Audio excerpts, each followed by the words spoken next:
నాడు చూసినావు కదా మా కార్యకర్తల దెబ్బ. అందుకే ఇవాళ ఆయన మొహం జల్లక ఫామ్ హౌస్ లో దాచుకొని ఇవాళ వీళ్ళను ఉసిగొల్పుతున్నాడు. ఏమన్నా అంటే పెద్ద మనిషిని అట్లా అంటారా అంట. పెద్ద మనిషిలాగా వ్యవహరించాలి కదా అని నేను అంటున్నాను. ఆయన అనుభవాన్ని తెలంగాణ కోసం వాడా?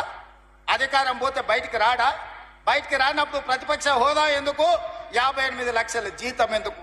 15 నెలల చంద్రశేఖరరావు గారికి తెలంగాణ రాష్ట్ర ప్రభుత్వం 58 లక్షల రూపాయల జీత భత్యాలు ఇచ్చి వందలాది మంది పోలీసుల పహారను వారికి కల్పించింది.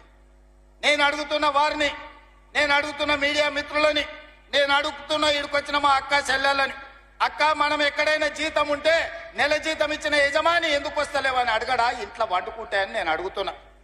మన దగ్గర ఉన్నోడు ఎవడైనా, మన దగ్గర ఉండే టీచర్ అయినా, ఎస్ఐ అయినా, కానిస్టేబుల్ అయినా, ఏ ప్రభుత్వ ఉద్యోగైనా జీతం తీసుకుంటే జీతానికి రాకపోతే ఉద్యోగానికి రాకుండా జీత భత్యాలు 15 నెలలు తీసుకునేది ఎక్కడైనా ఉన్నదా?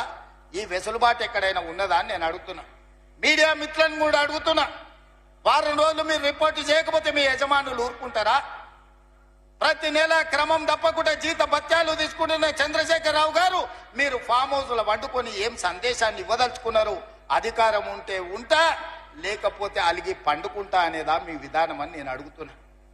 మీకు అనుభవం ఉందంటున్నారు, మీకు అపారమైన జ్ఞానం ఉందంటున్నారు, 80,000 పుస్తకాలు చదివిన విజ్ఞాన గణి మీరు అంటున్నారు. మీ అనుభవము, మీ విజ్ఞానము తెలంగాణ ప్రజల కోసం ఉపయోగ